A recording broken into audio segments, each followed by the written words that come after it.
We have a guest. Their name is The Artist. The Artist. Are you at least 18 years of age? Yeah, I'm 41, man. What pronouns do you go by? He, him, if Okay. we're going to do that. Do you believe that Jesus was the Messiah? Yes. Okay.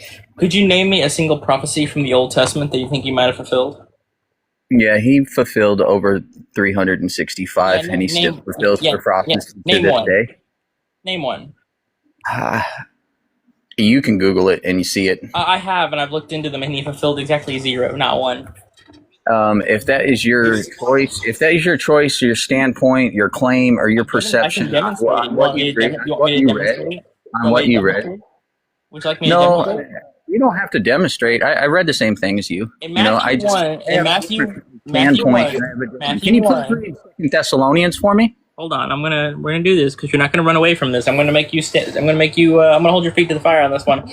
In Matthew 1, the author makes a claim that Jesus was born of a virgin, and he makes a claim that it was done to fulfill it. Hey, make sure he's muted for a second.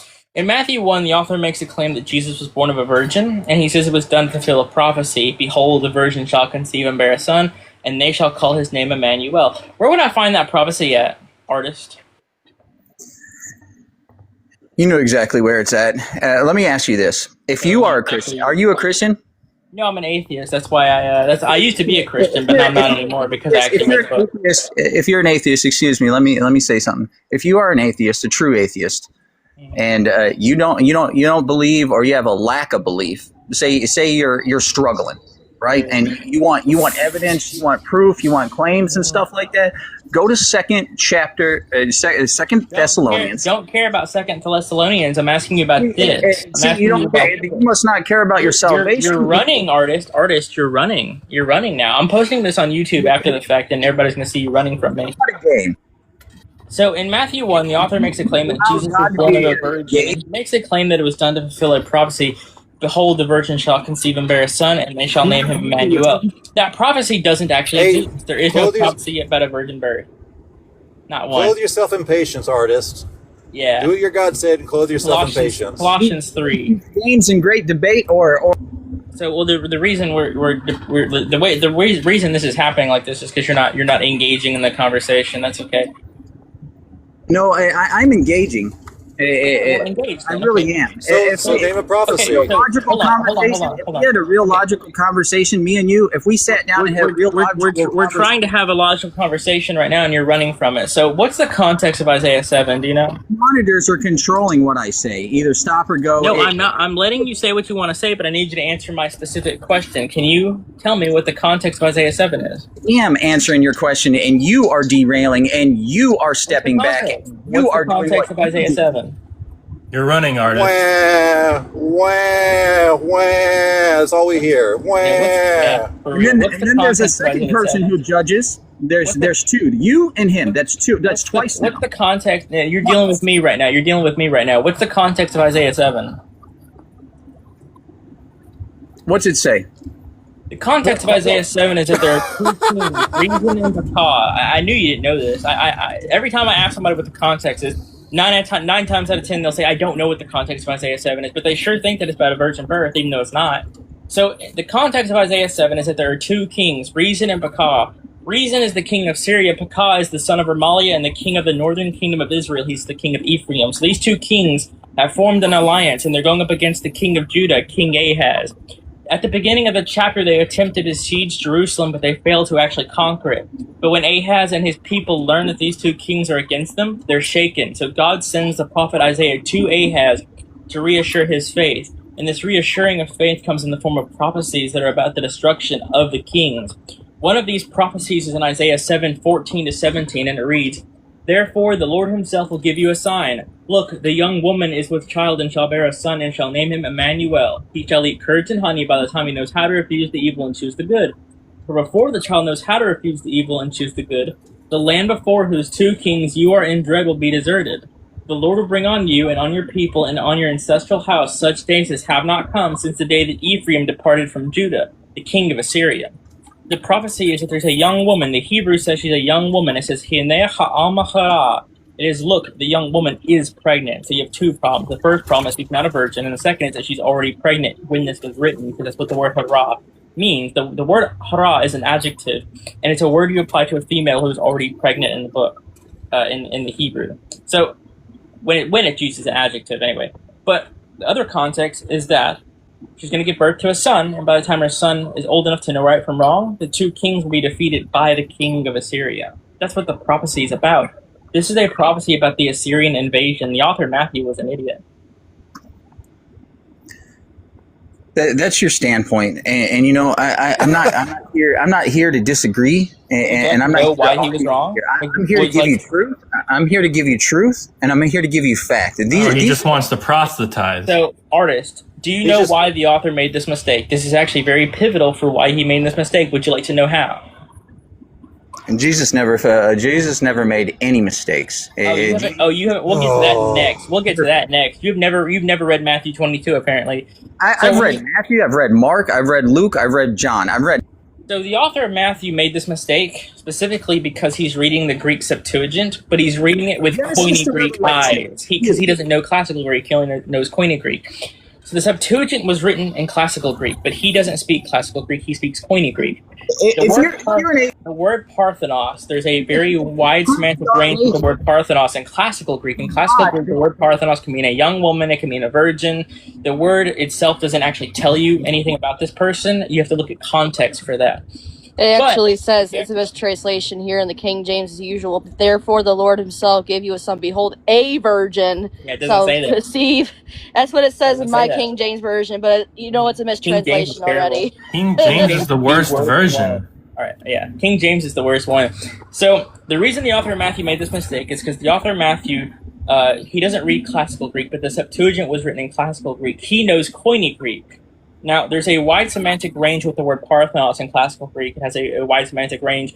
It can mean either a young woman or virgin. If I remember correctly, could be wrong, but if I remember correctly, it's also used to refer to some older women who already had children as well. I think in some of Homer's works, I think it's used to refer to older women, if I remember correctly. But it has a wide semantic range. The problem is that in Koine Greek, the word Parthenos solely means virgin. The author of Matthew did not know that the word had another meaning in classical Greek because he doesn't speak classical Greek, he speaks Koine Greek. So he misread this as being about a virgin giving birth. The other problem is that there is just a mistranslation in the Septuagint. In the Septuagint, there's a mistranslation where it reads, the young woman shall conceive. It doesn't say that in the Hebrew. So there's two problems. The first problem is that the author Matthew misread a word and didn't know what it meant. The other problem is that the Septuagint itself has a mistranslation in it. Now, we'll get to Jesus making I don't know a lot. I don't know a lot. You know, I don't know. I don't have. We could tell. I'm not diverse in all the knowledge from Genesis to Revelation. That's okay. That's completely fine. That's not a problem at all. That's fine. Okay. Now, what I'm trying to say to you, man. One more thing. You made the claim that Jesus never made a mistake. Are you going to stand by that? I am. Let me say what I'm going to say, and then I'll go. All right. Well, let me show you this real quick. Let me show you. Hold on, artist. Let me show you, and then you can say whatever you want to say after I show you. You can say whatever you want to say. You can say whatever you want to say after I show you this. I promise. I'll let you say whatever you want to say. I'll give you 2 whole minutes uninterrupted. You know what? When we go to Matthew 22, 22 is a good one. So in Matthew 22, 41 to 41 to 44. 41 to 45. The author of Matthew says, now when the Pharisees were gathered together, Jesus asked them this question, what do you think of the Messiah? Whose son is he? They said to him, the son of David. He said to them, how is it then that David by the Spirit calls him Lord, saying, the Lord said to my Lord, sit at my right hand until I put your enemies under your feet. If David thus calls him Lord, how can he be the Messiah? How can he be his son? So the author of Matthew makes the claim, or specifically Jesus, anyway, and according to the book, makes the claim that Psalm 110 is David speaking to the Messiah, the Lord said to my Lord. Are you going to stand? You think that's actually what it says? Listen, what you're saying and how you're using the word and twisting it for your own. I'm not twisting. Oh, liar! I'm not twisting anything. So the problem is that it doesn't say anything what the Lord said to my Lord. So the author of Matthew didn't read Hebrew, and I don't think Jesus actually said this because I don't think Jesus was this dumb. But the author of Matthew sure was. So it doesn't say anything about the Lord said, my Lord. This is not David speaking to the Messiah. It says, Ledavi mismor. So Ledavi mismor means for David, a psalm. Okay, so this is for David. It's a psalm. Naum Yahweh la Adoni. Okay, so what does that mean? Well, Naum means an oracle and utterance, and it's Naum Yahweh, so it's an oracle and utterance of Yahweh. La Adoni, for or to my master. So this is somebody in King David's court that is giving David a message from Yahweh, and that message is, come sit at my right hand, I'll put your enemies under your feet. However, in the Greek Septuagint, it uses the word Kyrion. The word Kyrion is like a placeholder Lord because they're protecting the divine name. The author Matthew did not know this. He thought that it was the Lord says to my Lord, as in David speaking to the Messiah. He didn't know that this is actually Yahweh speaking to David. He didn't know that. This is the problem, artist. I've actually studied this. That's why I know that's not true. No, you're the problem. The problem with people like you don't watch your thoughts. Either you, sir, either you. You're a joke. You're a joke. You're a joke. It literally was explained to you, and you admit you don't know nothing, and you're arguing with people that were presumably and demonstrably more correct than you, and do know. So you're just wrong.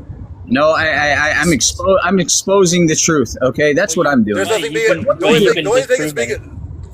There's nothing being exposed here except for your demons. Your demons. You can't stay muted. You can't demonstrate patience. You can't demonstrate kindness. You don't demonstrate any knowledge. You just call us liars on no basis whatsoever when we've done everything to show you that what we're reading is the actual biblical truth. So do you have any more shitty things to say to embarrass your God? I can't come up on a panel that is biased and unjust. You're going on YouTube. When you put yourself into a position, I chose this. I chose to be here. You chose to embarrass your God. We see that.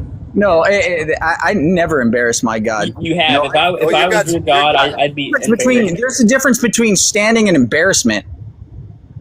And like I was saying, right, here's the deal. The thing is that if I was your God, I'd be embarrassed by you. I really would, because you've done a terrible job at defending this. Because I've easily cooked it like that. All I had to do was actually read the text. All I had to do. In the next 3 days, you're going to go through something that you'll never be able to understand. More threats. Just empty threats. See, when he gets debunked, he has to resort to threats because he's a little crybaby who has nothing. He has nothing. He has no evidence. So he has to resort to, my sky daddy's gonna punish you. No. I don't care. I don't care about your I don't care about your veiled threats. I don't give a shit about your veiled threats, Kyle. Deuteronomy 13 says something about false prophets. So if you don't want to go to hell, I'd be careful if I were you. Yeah,